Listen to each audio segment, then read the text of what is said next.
Hello and welcome to Experiencing Love. I'm your host, Philip Jocks, and I'm so glad that you're here. Placed next to me on my desk is a very delicious looking watermelon. I want to dig in so badly, and I'm also really in the mood to watch a movie. So I made a deal with myself that I would eat this watermelon and watch a movie as soon as I finished recording this episode and I post it. I decided to make it my reward rather than just a desire or an impulse I give to myself. I use it as leverage to do something I know I need to do.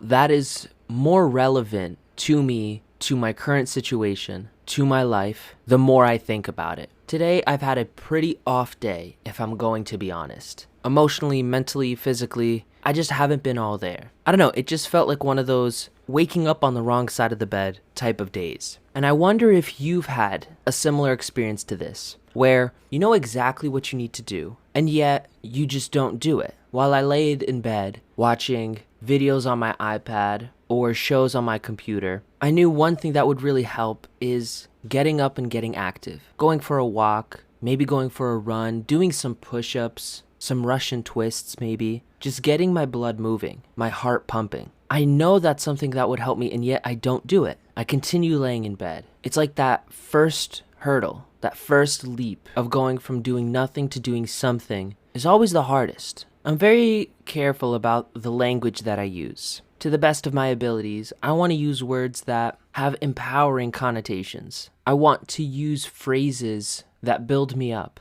In the past, I would use words like frustrated, angry, depressed, anxious, and I would feel those things more often. Ever since I started limiting how much I use those words, especially in saying I am depressed, I am frustrated, making it a part of my identity, I started feeling those things less. Yet at the same time, my body does remember what those things feel like. And while sometimes I don't use the words, it feels as though my body has cataloged certain feelings with those names.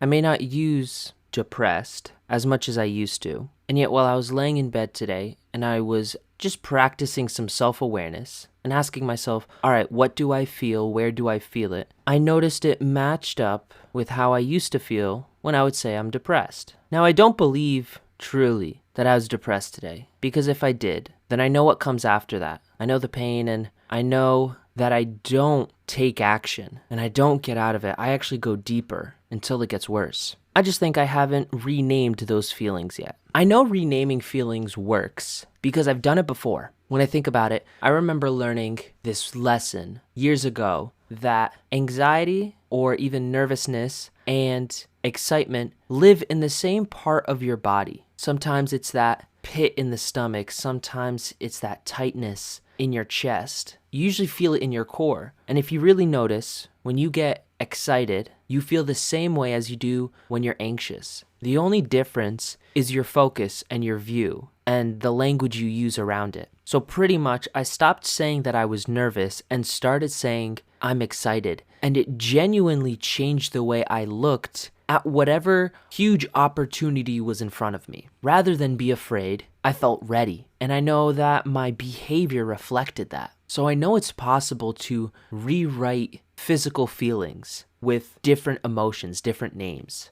I haven't renamed that feeling. I haven't renamed that sensation. And I think it would really help me to do so. I do wonder if anybody else has done this type of work. I'm sure I'm not the first person to think of this. And so after this, I'm going to do some research and find who's discovered what, who believes what, and maybe what words I can replace. It's honestly so fun to think about how this idea spawned off the initial context of having a reward. Maybe, in part, this has to do with me truly valuing and appreciating variety. It's similar to the idea of shiny object syndrome, where you gravitate towards and constantly get excited for the next new thing. But I realized it's not always about the next new thing for me. Sometimes it's just about doing something different, even something that I've done before. I have phases. I go through cycles. It happens when it comes to exercise. I go through phases where I like to go to the gym, then I like doing outdoor workouts, maybe go for runs or walks, then I do bike rides, rock climbing, hiking. They don't always happen at the same times, and I usually fall in love with them one at a time. And at some point, I feel the need for something different, and I switch it. The same thing happens for food. The same thing happens for pastimes and fun activities.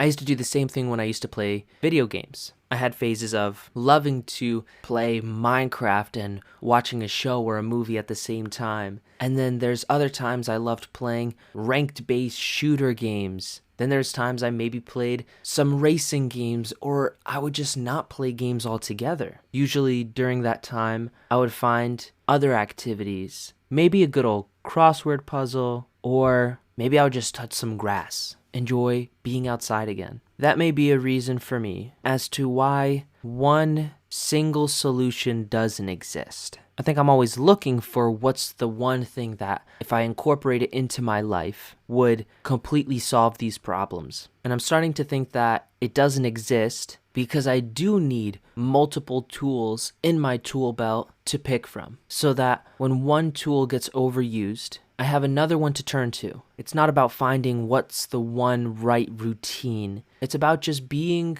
familiar with and comfortable using a variety of methods. When I feel this way, when I feel sluggish and worn down, it's not about just switching my language. It's not about just journaling. It's not about just spending time with people. It's about doing a combination of all these things and doing them to various degrees.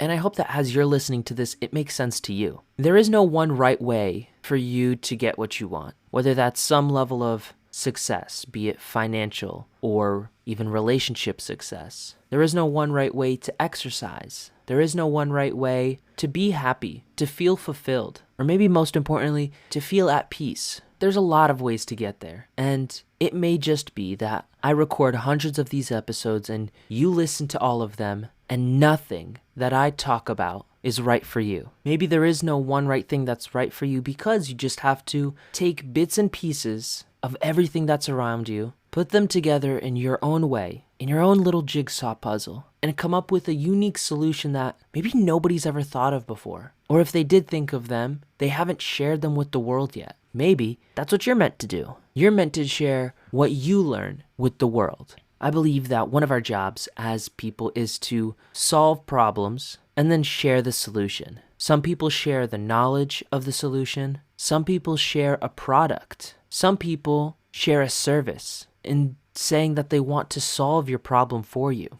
Whatever it is, it's a great way to bring value to the world, because the more people there are solving a problem on their own, the more variety there are in solutions. And like I said before, there is no one right way to find a solution. There is no one right way to solve a problem. And maybe we need a world full of people solving problems to come up with this jigsaw puzzle of solutions to bigger problems, ones that individuals can't solve on their own. I don't know, I feel like I'm rambling now, and I keep looking over at this watermelon. It's calling my name. Right now it's a whisper, soon it'll be a scream, and I would love to start eating it before it's a scream. Thank you for being here. Thank you for giving me a platform to air out my thoughts, test out new ideas, revisit old ones. I don't know if I have a clear direction that I plan to take this podcast into. That's okay for right now. As I go through these different phases, my different cycles, what's important is that I keep showing up.